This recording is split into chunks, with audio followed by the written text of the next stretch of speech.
Buongiorno da Sicilia 24, le principali notizie. Vasta operazione antimafia a Palermo, in manette vecchi e nuovi boss, 181 gli uomini d'onore arrestati, cellulari criptati, riunioni in videochiamata, droga, pizzo, Cosa Nostra si stava ricompattando. Il procuratore De Lucia: la mafia cerca di ricostruire il suo esercito, ma lo Stato reagisce. Omicidio a Ribera, tunisino di 30 anni freddato con 2 colpi di pistola a 2 passi dal municipio, tra le ipotesi un regolamento di conti. Grave incidente sul lavoro a Siracusa, operaio precipita da un cestello e si schianta sull'asfalto, ricoverato in ospedale, le sue condizioni sono disperate. Catania, dopo l'esplosione a Trappeto Nord, il rientro a casa e l'emozione di alcuni residenti della zona rossa. Iniziato il riallaccio del gas a Trappeto Sud e a San Nullo. Festa di Sant'Agata, grande successo di devoti tutti, la maratona di dirette su Antenna Sicilia e Telecolor, oltre 2,5 milioni di telespettatori. Domani sera la diretta dell'8ª dalle 19. Festival di Sanremo, questa sera la Sicilia in gara sul palco con Marcella Bella. Calcio, il Palermo presenta Audero, felice di essere qui. Catania ancora con tanti assenti, ma morale in crescita per la sfida con la Casertana. Stasera in campo il Trapani a Rimini per l'accesso alla finale della Coppa Italia di Serie C.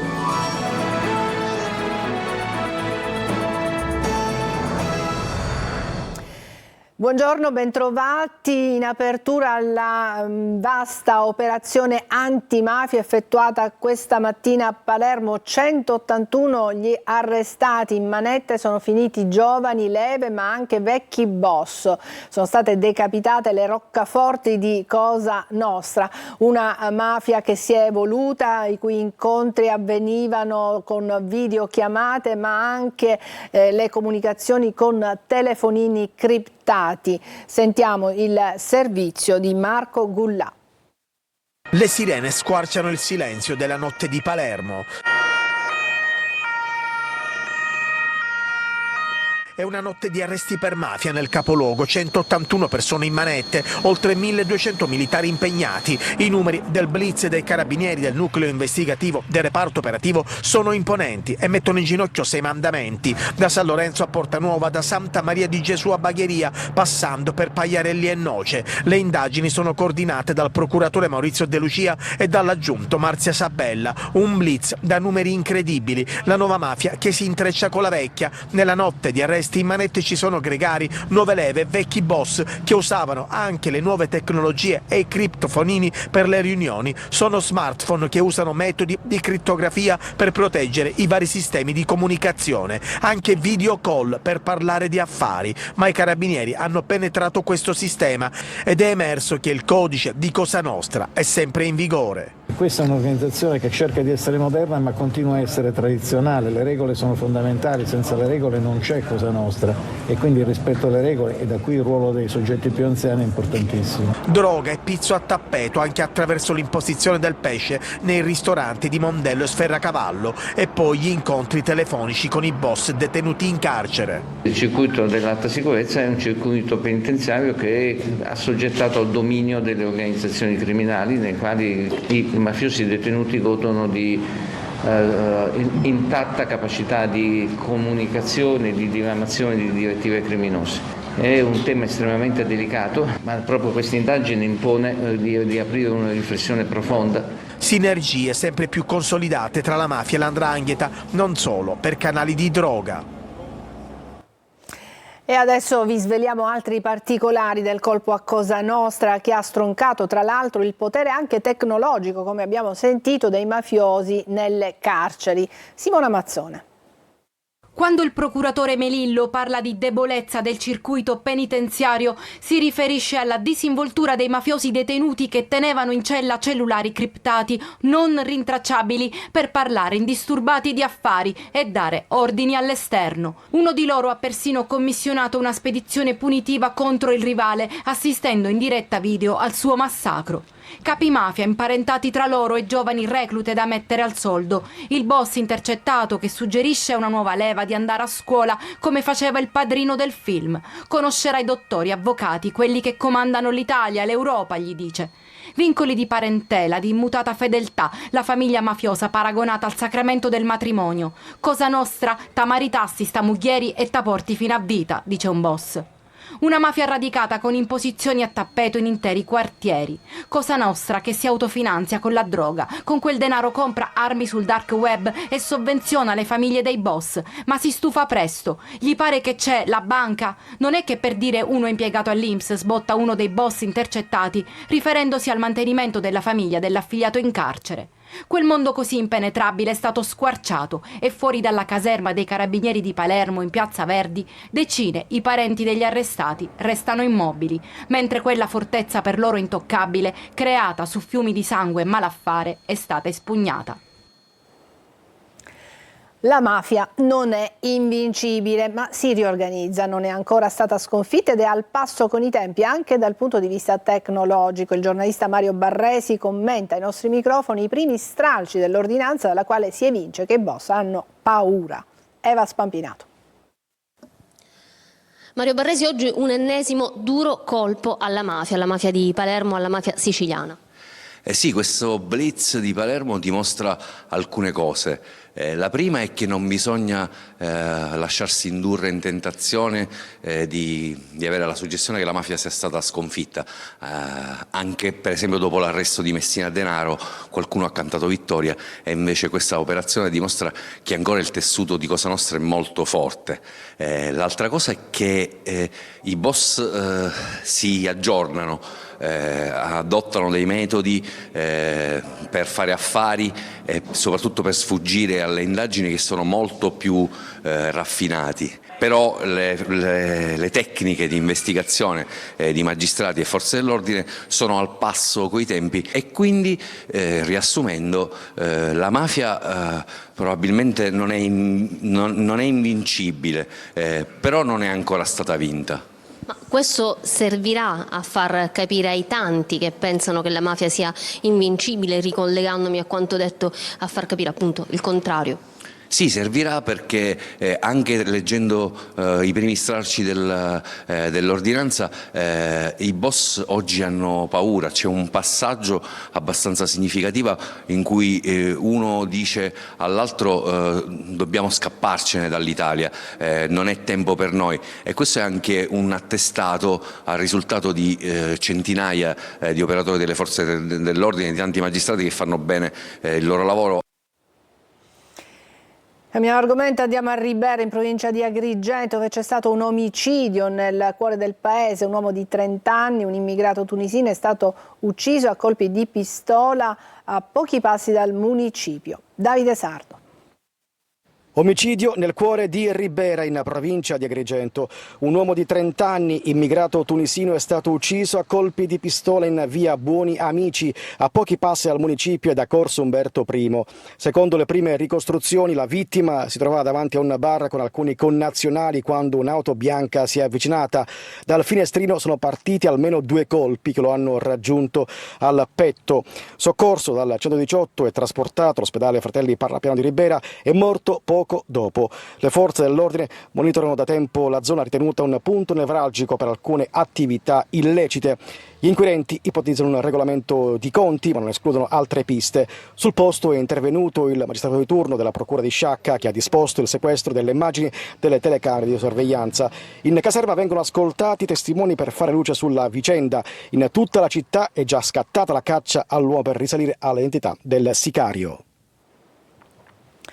C'è stato un grave incidente sul lavoro questa mattina a Siracusa. Un operaio di 26 anni è precipitato dal cestello di un camion mentre stava lavorando, è ricoverato in ospedale, le sue condizioni vengono definite disperate. Francesco Aloi. Un forte botto. Chi era presente ci racconta così l'impatto tra il furgone ed il braccio di questo mezzo in via Piave, nel rione Borgata a Siracusa. Su quel cestello c'era un 26enne, adesso in fin di vita all'Umberto I. Si parlerebbe di morte cerebrale. È stato sbalzato sull'asfalto e le tracce di sangue e il casco a metri di distanza danno l'idea della gravità della situazione. Stava sostituendo un corpo illuminante quando questo furgone, per cause ancora da definire, avrebbe colpito il braccio del cestello. Chi troviamo sul posto preferisce non farsi riprendere, soprattutto per chi ha visto, il dolore è troppo grande. Però qui tutti parlano di uso del cellulare alla guida. Forte botto e ovviamente poi ho visto persone correre verso la persona che è caduta e anche noi siamo andati appresso a loro per vedere quello che era successo. A stabilire l'esatta dinamica ed eventuali responsabilità, comunque, saranno gli agenti della polizia municipale. Intanto, l'autista del furgone e il collega del ragazzo sono sotto shock. Sembrava una bomba. A Sicilia 24 parlano alcuni residenti via Fratelli Gualandi. 12 famiglie sono tornate a casa dopo l'esplosione che ha sventrato 2 palazzine in via Fratelli Gualandi. Intanto torna il gas a Trappeto Sud e San Nulla e via via vengono attivate le utenze, una alla volta. Tonino De Mana. Quando vi hanno detto che potevate tornare a casa, cosa ha pensato? Ma non lo so cosa abbiamo, la felicità è stata una felicità immensa, mi hanno detto grazie a Dio, a Sant'Aito, Signore, ma prima a tutti i santi del paradiso, veramente. Il sorriso di questa signora dice tutto. Dopo 21 giorni è arrivato il momento di tornare a casa. La grande paura per l'esplosione causata dalla fuga di gas che ha sventrato 2 palazzine in via Fratelli Gualandi è ormai alle spalle, ma nessuno dimenticherà la sera del 21 gennaio. Su tremore e poi subito il botto, ma il botto mi è sembrato una bomba che era da guerra. Mi sento sonnata perché non è che mi sento buona, perché sono malata magari, molto camminare. Si allentano le maglie della zona rossa, ormai ristrette alle abitazioni sotto sequestro e da vicino, oltrepassare le transenne, lo scenario è apocalittico. Marciapiedi e pavimenti saltati, verande squarciate, mobili e suppellettili sparsi dappertutto. Da queste parti tornare a casa equivale ad una nuova vita. Intanto prosegue il ripristino del gas a Trappeto Sud e San Nullo. In via delle Glorie, Tindari, squadre specializzate tolgono i sigilli dai contatori e ripristinano il servizio. Entriamo anche noi ed assistiamo all'accensione dei fornelli. Ecco.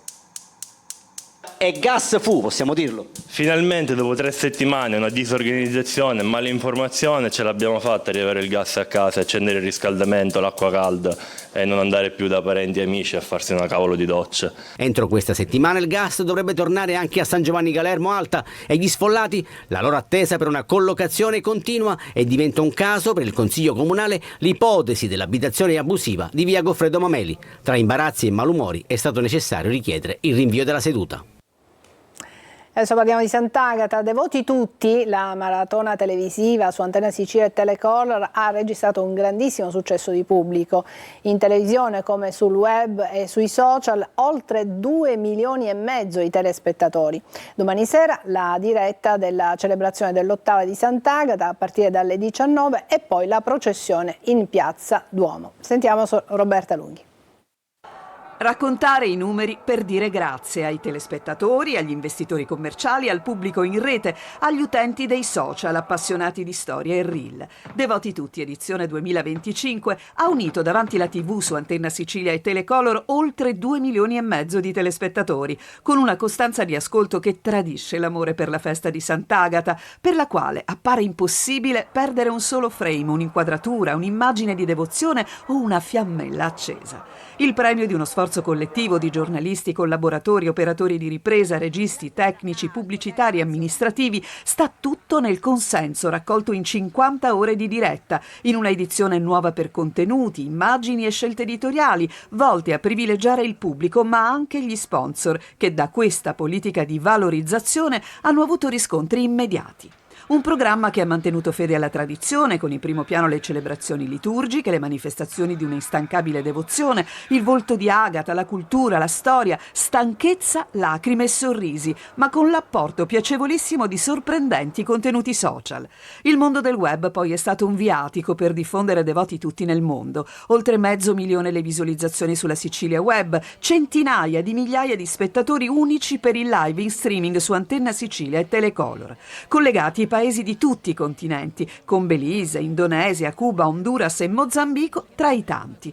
Domani, giorno dell'8ª di Sant'Agata, sarà tempo per una appendice live a partire dalle 19, dopo il TG di Telecolor delle 18:30, la messa in cattedrale a reti unificate e subito dopo la processione in Piazza Duomo commentata da Adelaide Barbagallo solo su Antenna Sicilia dalle 20. Sarà così un'altra occasione per dire devoti tutti. Beh, l'appuntamento dunque è per domani sera. Intanto adesso facciamo una pausa e poi proseguiamo con il nostro TG.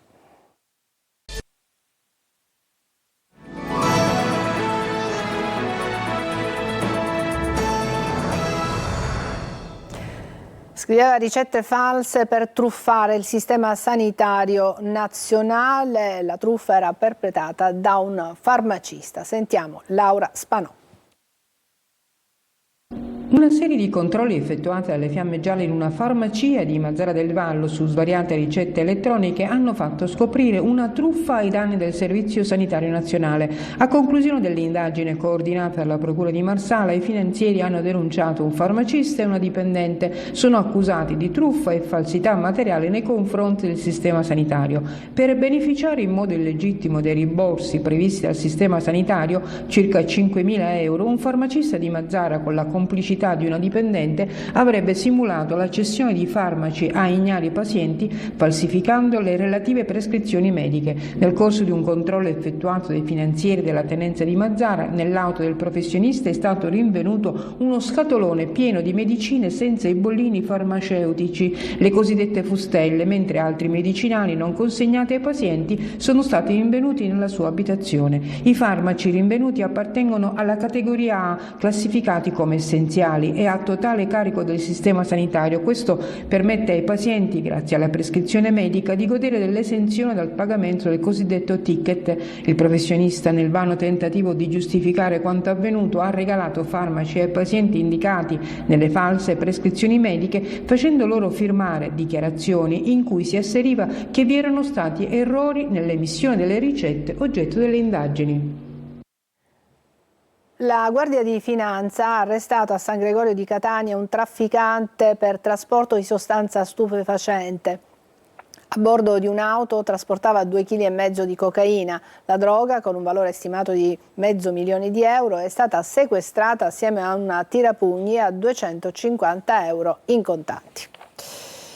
Cambiamo decisamente argomento, parliamo di Sanremo. Oggi è la prima serata, la Sicilia in gara sul palco con Marcella Bella. Il Sud è rappresentato poi da Rocco Hunt, Bruno Risas, The Colors, Massimo Ranieri e Serena Bancale. Il servizio è di Veronica Barbarino. Festival bagnato, festival fortunato. Stamattina la città di Sanremo si è svegliata sotto la pioggia, continua anche adesso a piovigginare, ma fan e curiosi non perdono l'entusiasmo e la curiosità per la kermesse e vanno alla ricerca dei VIP. Chi li attende sotto gli hotel, chi nei pop-up allestiti dai cantanti per l'evento e chi spera di incontrarli davanti l'Ariston. 29 gli artisti in gara che si esibiranno tutti questa sera, tra cui la cantante catanese Marcella Bella, 8ª esibizione secondo la scaletta. A distanza di quasi 20 anni dalla sua ultima partecipazione sanremese, torna con Pelle e Diamante, un brano dedicato alle donne guerriere con una corazza come il diamante, dura ma preziosa. A danzare sulle sue note 4 ballerine per una coinvolgente performance. Tanti gli applausi ieri pomeriggio agli artisti durante le prove generali, tra cui a Rocco Hunt, che lancia un saluto al Sud e alla Sicilia. Speriamo di divertirci, speriamo di rappresentare un po' il Sud, la mia terra, e speriamo di fare bella figura. Siamo qua a posto. In bocca al lupo. Viva il lupo, ciao Sicilia.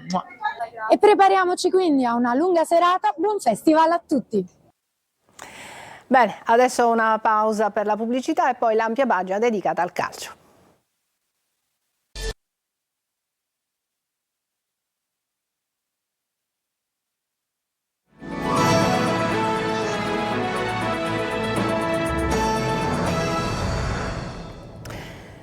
Ed eccoci al calcio, giorno di presentazioni in casa Palermo. Questa mattina le prime parole da rosanero del portiere Audero, che è tornato sul match pareggiato alla Spezia. Marco Gullà. Il pareggio travestito da sconfitta con lo Spezia fa ancora male, ma per il Palermo è già tempo di guardare avanti e iniziare a lavorare per tornare in zona playoff, al momento distante 2 punti. Oggi la presentazione del neoportiere Emil Audero, che ovviamente torna sulla gara del picco. Nonostante tutto, secondo me hanno fatto una partita molto importante, perché insomma fai 2 gol, subisci magari più del dovuto, però lo fai con ordine, lo fai con uno spirito giusto, insomma, no? Avevamo difeso bene per praticamente tutta la partita. A mio avviso, secondo me, abbiamo subito 2 gol, di cui uno, secondo me, c'è bravura anche dell'attaccante. Audero ha parlato anche del suo inserimento nel gruppo, lodando l'accoglienza ricevuta dai compagni e la forte motivazione che lo ha spinto a scegliere Palermo. È stata più che positiva, compresa anche i miei compagni di reparto, e quindi non posso che essere felice. Catania comincia la preparazione in vista della sfida interna con la Casertana. Sono ancora tanti gli assenti, ma il morale è in crescita dopo il successo di domenica a Monopoli. Marco Carli. Una settimana diversa, probabilmente, anzi sicuramente la migliore di questo 2025 per il Catania, resa serena dopo il successo in casa della capolista, non inquinata, fra virgolette, dal mercato. Il gruppo è questo, assenze e infortuni compresi, e si fa di necessità virtù. Non sempre un male quando si riesce a mettere in campo determinazione e coesione. Uno sguardo alla classifica per una corsa playoff che vede il Catania ovviamente rilanciato dopo Monopoli, e uno all'infermeria, da cui potrebbero non arrivare novità significative. Si monitorano le condizioni di Lunetta. Per gli altri probabilmente servirà tempo. In settimana ci saranno indicazioni ulteriori. Quaini e Frisena rientrano dalle squalifiche e riducono il numero degli assenti, ben 10 a Monopoli. Intanto alcuni loro compagni fanno passi avanti decisi nella condizione psicologica, fattore determinante nello sport. Sono i protagonisti di Monopoli. Corallo, che ha dimostrato ancora una volta come il lavoro sul settore giovanile, se ben fatto, sia determinante. Ierardi, di cui si erano perse le tracce, era diventato anche uno dei potenziali ceduti nel mese di gennaio. Toscano lo ha rilanciato per assenze varie, ora sarà a lui farsi trovare ancora pronto. De Paoli si presentava come l'attaccante dell'ultimo minuto del mercato, con uno score stagionale non certo altisonante, 1 gol in 21 partite. In Puglia ha segnato dopo 2 minuti, un protagonista inatteso, come spera di tornare ad essere il Catania nonostante tutto e al netto delle controprove necessarie in questo finale di stagione. Stasera si gioca Rimini-Trapani, in palio l'accesso alla finale della Coppa Italia di Serie C. Sentiamo Franco Cammarasano. Mezza stagione in una sola partita è quella che si gioca stasera, il Trapani a Rimini, con in palio la finale della Coppa Italia di Serie C. Si tratta della gara di ritorno della semifinale del torneo. L'andata al provinciale finì 0-0. Bisogna assolutamente vincere quindi per affrontare poi in finale la vincente di Giana Erminio Caldiero Terme, in programma domani sera. Trapani che arriva all'appuntamento col morale alto per via delle 2 vittorie contro Potenza e Turris, ma ancora lontano da un assetto di squadra definitivo dopo il recente approdo in panchina di Vincenzo Torrente e l'arrivo a gennaio di ben 15 elementi nuovi, alcuni ancora in attesa di esordire in granata, come Zappella, Moulet, Barrosi e i 2 norvegesi Stensud e Steinberger. Stasera Torrente dovrà fare a meno di 2 pedine importanti come Celiento e Toscano, entrambi squalificati. Sabatino in difesa e Verne o Ruggero a centrocampo i possibili sostituti. Di fronte un Rimini reduce dalla vittoria per 2-0 sull'Ascoli e rinforzatasi rispetto alla gara di andata. Sono arrivati infatti il centrocampista Francesco Conti, in prestito dalla Sampdoria, nel girone di andata col Sestri Levante in Serie C, e gli attaccanti Luca Gagliano, scuola Cagliari, prelevato dall'Audace Cerignola, e il giovane giovane talento catanese Simone Leonardi, anch'egli in prestito dalla Sampdoria, 5 presenze in Serie B e capocannoniere del torneo di Viareggio con la maglia della società blucerchiata. Si giocherà con inizio alle 20:30, diretta su Rai Sport, arbitro Leonardo Mastrodomenico di Matera. È tutto per questa edizione di Sicilia 24. Grazie per averci seguito, buon pomeriggio.